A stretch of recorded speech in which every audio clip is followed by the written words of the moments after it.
السلام علیکم، میں ہوں مجیب الرحمان اور ہمارا یوٹیوب چینل ہے مجیب میانہ تھاٹس۔ آج ہم آپ کو حروف کے بارے میں بتاتے ہیں کہ کون سے حروف فلکی ہوتے ہیں، کون سے فرشی ہوتے ہیں اور کون سے حروف اصلی ہوتے ہیں۔ تو سب سے پہلے ہم فلکی حروف کے بارے میں بات کرتے ہیں۔ فلکی حروف کون سے ہوتے ہیں؟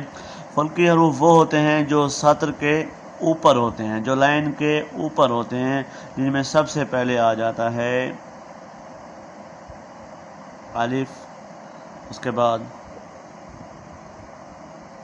توئے، اس کے بعد زوئے، اس کے بعد کاف، اس کے بعد گا۔ تو یہ ہیں ہمارے فلکی حروف الف، توئے، زوئے، کاف، گاف۔ اگلی ویڈیو میں آپ کو ہم بتائیں گے فرشی حروف کے بارے میں۔